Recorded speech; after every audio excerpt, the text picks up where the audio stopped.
आज का जो हमारा टॉपिक है वह सर्वासंगता है। सर्वासंगता क्या होती है और समरूप क्या होता है, इसके बारे में जो है कि पढ़ना है। इसके डिफरेंट के बारे में पढ़ना है और इसको कैसे पहचाना जाता है, इसको जो है कि परिभाषित करना है।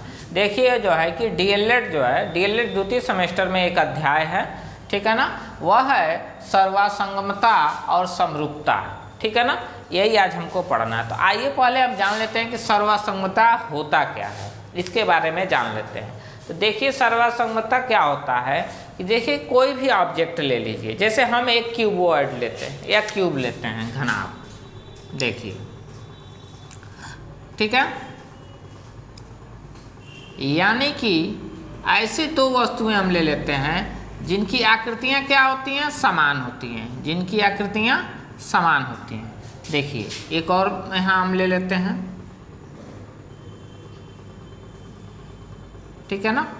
देखिए पूरी तरह से एक दूसरे के इक्वल तो नहीं बन पाएगा, लेकिन हम लेट कर सकते हैं, इसको हम क्या कर सकते हैं, मान सकते हैं। देखिए यह दो हमने, यह जो लिया गया या घन लिया गया, इसको उठा करके अगर इस पर हम रख दें, अगर इनकी विमाएँ पूरी तरह से मैच कर जाएं, बराबर हो जाएं, यानी कि कहेंगे कि यह क्या है, सर्वासंगता है, ठीक है ना, ये दोनों क्या है, सर्वांगमता है।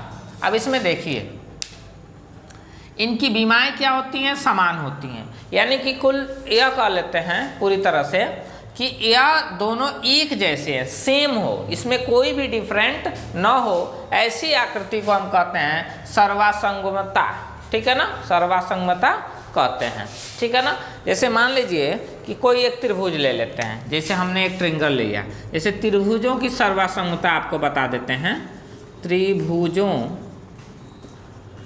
की सर्वासंगता बता देते हैं। जैसे हमने एक ट्रायंगल लिया है, देखिए यह दोनों न्यून कोण त्रिभुज हैं, ठीक है ना, दोनों न्यून कोण त्रिभुज हैं, जैसे इसका angle A B C D E और एफ। देखिए इसमें आपको डिफरेंट बताने के लिए देखिए यह कोण बी जो है कोण बी के इक्वल होगा, ठीक है ना, और कोण सी जो है कोण सी के इक्वल होगा, और कोण ए जो है कोण डी के इक्वल होगा। तो यह इस तरह से जो होता है, इसको हम अगर ऐसी आकृति होती है या कोई हो तो इसे जो हम सर्वासंगमता कहते हैं, यानी कि उनके कोण भुजाएं जो होती हैं सब आपस में बराबर होती हैं, इक्वल होती हैं, उसे हम सर्वासंगमता कहते हैं, ठीक है ना। अब उसके बाद अगला जो हमारा टॉपिक है वह समरूप क्या होता है, तो समरूपता के बारे में जानना है। इसके पहले जो है हम देखिए हम बता दे रहे हैं कि एंगल जो होता है, एंगल हम आपको बता दें। इसके अलावा और क्या सर्वांगसमत होता है, इनके जो साइड होते हैं यह आपस में क्या होते हैं, बराबर होते हैं, इनके साइड जो होते हैं आपस में बराबर होते हैं, यह भी आपस में बराबर होते हैं। इसीलिए क्या करेंगे, इनके कोण और भुजाएं, इनके कोण और भुजाएं जो हैं आपस में बराबर हैं, तो इसे हम कहेंगे कि यह जो है कि दोनों त्रिभुज क्या हैं, सर्वांगसम है, दोनों त्रिभुज क्या हैं, सर्वांगसम है, ठीक है ना। अब आइए हम बताते हैं समरूप क्या होता है। अब देखिए हमें समरूपता पढ़ना है, तो समरूपता क्या होता है, तो देखिए इसी तरह से इसी का मिलता हुआ है, सर्वांगसमता का ही मिलता जुलता होता है।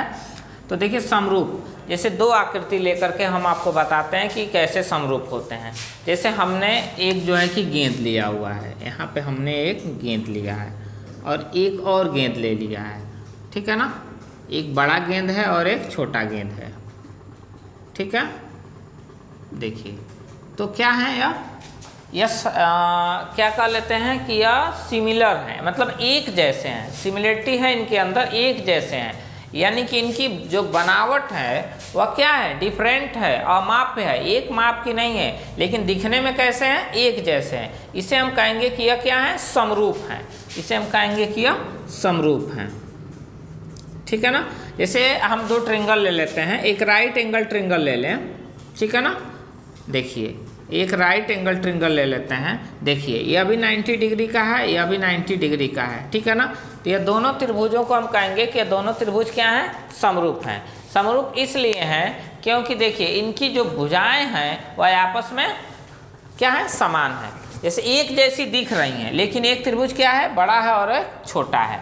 तो देखिए समरूप त्रिभुज जो होता है, त्रिभुज के बारे में बता दें। समरूप त्रिभुज एक जैसे देखने में होते हैं, लेकिन उनकी विमाएँ जो माप होती है वो क्या होते हैं, समान होते हैं, सॉरी भिन्न भिन्न होते हैं। जैसे इनकी विमाएँ भिन्न भिन्न होते हैं, उसे हम समरूप त्रिभुज कहते हैं, ठीक है ना।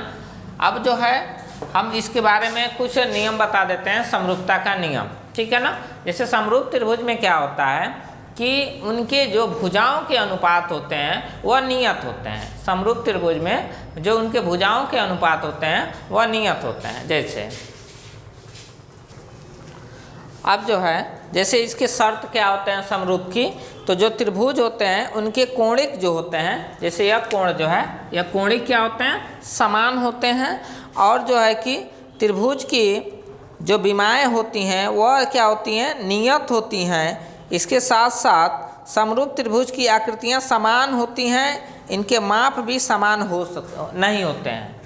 समरूप त्रिभुज की देखिए सबसे बड़ी बात इसमें होती है कि समरूप त्रिभुज की आकृतियाँ समान होती हैं, लेकिन उनके जो विमाओं की माप होती हैं वह समान नहीं होती हैं। जैसे फॉर एग्जांपल में इस गेंद को हम समझा देते हैं। देखिए गेंद की जो विमाएँ हैं, जो रेडियस है बनाया गया है, वह क्या है, असमान है। इसका रेडियस अलग है, इसका रेडियस अलग है, लेकिन यह आकृति क्या है, इनकी समान है। इस तरह की बनी आकृति को हम कहते हैं कि यह क्या है, समरूप है। अब देखिए तो सर्वांगसम और समरूप, तो देखिए इसमें हम बता देते हैं क्या होता है कि दो सर्वांगसम, देखिए दो सर्वांगसम जब आकृतियाँ होती हैं वे समरूप होते हैं। दो सर्वांगसम आकृतियाँ समरूप होते हैं, पर दो समरूप यानी कि दो समरूप आकृतियाँ सर्वांगसम नहीं होती हैं। दो समरूप आकृतियाँ सर्वांगसम नहीं होती है, ठीक है ना। यह इनमें डिफरेंट होता है। अब इसका हम डिफिनेशन आपको बता देते हैं, ठीक है ना। तो समरूप त्रिभुज का जो डिफिनेशन होता है, देखिए समरूप त्रिभुज, देखिए समरूप त्रिभुज क्या होता है, तो समरूप त्रिभुज के बारे में हम जान लेते हैं कि यदि दो त्रिभुज के संगत कोण समान हो तथा संगत भुजाएं समानुपाती हो तो उसे हम समरूप त्रिभुज कहते हैं, ठीक है ना। दो त्रिभुजों की संगत भुजाएं क्या होती हैं, समान होती हैं, तथा संगत भुजाओं के अनुपात क्या हो, नियत हो, समानुपाती हो, उसे हम समरूप त्रिभुज के नाम से जानते हैं। जैसे एग्जाम्पल में देखिए यहाँ पे दो त्रिभुज हम आपको बना करके दिखा देते हैं। यह दोनों त्रिभुज क्या हैं, समरूप हैं, ठीक है ना। देखिए इनके भुजाओं के अनुपात क्या होंगे, नियत होंगे, ठीक है। अब देखिए यही समरूप और सर्वांगसम में डिफरेंट होता है, ठीक है ना। यह उसमें का जो टॉपिक था वो हम आपको बता दिए हैं। सर्वांगसमता क्या होती है और समरूपता क्या होती है, सर्वांगसम का मतलब क्या होता है और समरूप का मतलब क्या होता है, यही इनका जो है कि मूल प्रोसेस है।